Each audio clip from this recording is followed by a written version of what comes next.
Hi friends, आज हम Robert Greene की 48 लॉज ऑफ पावर के में से एक नियम पढ़ेंगे कि किसी की भी मदद लेनी हो आपको तो उसको दया या कृतज्ञता के बारे में दुहाई ना देकर आप उसके सामने वाले का स्वार्थ बताइए। तो इसके बारे में बताऊंगा कि जैसे आप अपने फ्रेंड सर्कल में देखते हो कि आप सामने वाले की मदद करते हो कुछ टाइम पहले और आप उसकी मदद लेना चाहते हो तो क्या बताते हो, अगर वो मदद नहीं करता आपकी तो आप पहले उसके बारे में बताते हो कि मैंने तुम्हारी इतनी मदद की थी, इस टाइम पे ऐसे ऐसी हेल्प की थी, तो वो आपको नज़रअंदाज करेगा। आपको कभी भी ऐसा कुछ नहीं करना है। तो मैं आपको बताना चाहता हूँ दो कहानियों के माध्यम से, जिसमें पहली है टिड्डे गोरैया और किसान की कहानी। जिसमें होता क्या है कि एक देहाती खेत में एक सेव का पेड़ होता है जिसमें कि सेव नहीं लगे होते, वो एक बसेरा होता है टिड्डों का और गोरैया का, उसमें टिड्डे और गोरैया बैठते हैं।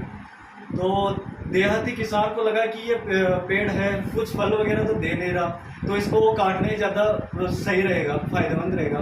तो वो क्या करता है, उस आरी लेकर उस पेड़ को काटने में लग जाता है।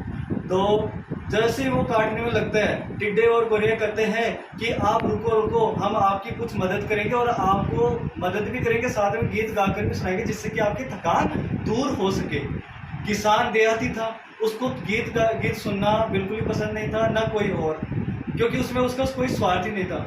तो होता क्या है कि वो आरी लेके उसको अपना निरंतर कार्य शुरू कर देता है और काटता रहता है। जैसे ही वो पेड़ के नीचे क्वार्टर तक आता है, एंड तक आता है, उसको दिखाई पड़ता है कि एक मधुमक्खियों का छत्ता है जिसमें कि शहद से भरा हुआ है जो, तो वो शहद के एक दो बूंद नीचे की तरफ गिरती है, उसको चखता है तो पता चलता है कि ये शहद तो काफ़ी गाढ़ा है और काफ़ी फायदेमंद हो सकता है। तो उसको उसमें स्वाद दिखने के बाद उसने क्या किया, उसको काटना तो छोड़ा ही, प्लस साथ के साथ उसने क्या किया, उसकी देखभाल भी करना शुरू की। तो इस कहानी से आपको ये समझ में आता है कि सामने वाले की आप मदद ही तभी करोगे जब आपको आपका स्वार्थ नजर आए। इसी को मैं दूसरी कहानी से और रिलेट करूँगा जिससे कि आप और ज़्यादा जान सकें। होता क्या है कि एक राजा है जो कि बहुत ही क्रूर निर्दयी स्वभाव वाला रहता है। उसको किसी भी की भी मानवता से, दया दृष्टि से कोई लेना देना नहीं होता। वो विश्वास करता है युद्ध करने में, युद्ध करके सामने वाले के क्षेत्र को जीतना और जीते हुए क्षेत्र पर अपना साम्राज्य स्थापित करना, वहाँ के लोगों को ध्वस्त कर देना। और साथ ही एक उसका सलाहकार होता है जो कि बहुत ही चतुर होता है।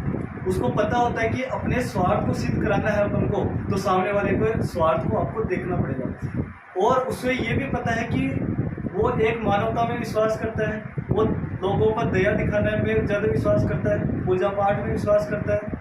ठीक है, अब आप समझ सकते हो दोस्तों कि एक राजा है जो कि क्रूर है, निर्दयी है, और एक तरफ उसका सलाहकार है वो जो कि दया दृष्टि भावना दिखाता है। तो अब ये इन दोनों के बीच में कैसे सामंजस्य होगा? सही है, right? Are you hear me? Okay, आगे बढ़ते हैं।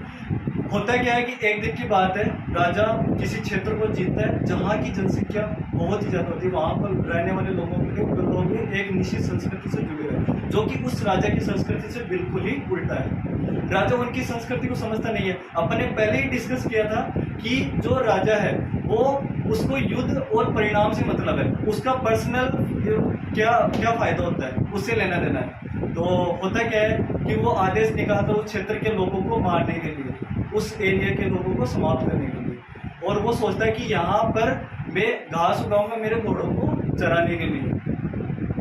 अब ये जो सलाहकार है उसके राजा से सहमत नहीं होता है, राजा की सलाह से। तो ये एक चतुराई निकालता है कि उसको सलाह देता है, चतुराई निकालकर कि राजा देखो ऐसा है कि आप इनको ध्वस्त कर दोगे, ये मर भी जाएंगे, लेकिन आप देख रहे हो घास चरने में आपके घोड़ों को फायदा होगा, लेकिन आप ये नहीं देख सकते कि मतलब अगर आप इन पर टैक्स लगा दोगे तो उससे ज़्यादा फायदा होगा। तो राजा को बुद्धिमानी लगी और उसने सोचा कि चलो ये डिसीजन लेते हैं कि वहाँ के लोगों को एकदम सही तरीके से रखेंगे और उनसे टैक्स वसूलेंगे। तो समझ में आया आपको दोस्तों कि उस सलाहकार ने उस राजा को चतुराईपूर्वक उसके निर्णय को चेंज किया है, सामने वाले को उसको स्वार्थ को दिखा के। टैक्स से उसकी क्या है, आमदनी होगी, और इससे सलाहकार का क्या हो गया, एक तरीके से लोगों पर जो मानवता में विश्वास है वो भी बचा रहेगा। इसी की एक और कहानी सुनाता हूँ। एक राजा है जो कि क्या करता है कि एक ही क्षेत्र है जो केफिंग नाम का क्षेत्र है,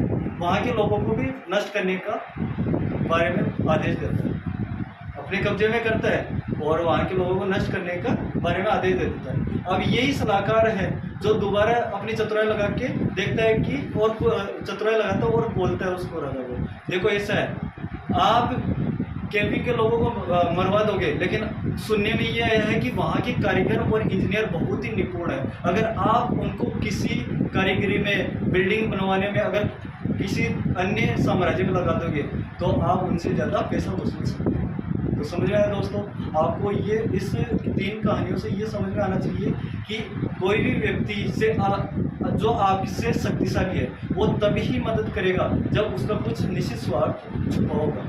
तो आपको ये समझने की ज़रूरत है कि उसके सामने वाले जिसकी आप मदद ले रहे हो उसकी मनोदशा क्या है, क्या वो घमंडी है, क्या वो प्रतिष्ठा और इज्जत एक सामाजिक उद्देश्य के बारे में चिंतित है, क्या वो आप ऐसे उसके दुश्मनों को जानते हो और उनको परास्त करने में उनकी सहायता कर सकते हो शक्तिशाली लोगों की, क्या वो शक्तिशाली व्यक्ति किसी धन और शक्ति से प्रेरित है, तो आपको उनके अकॉर्डिंग आपको बिहेव करना पड़ेगा और उनसे मदद लेनी पड़ेगी, उनका स्वार्थ दिखाना।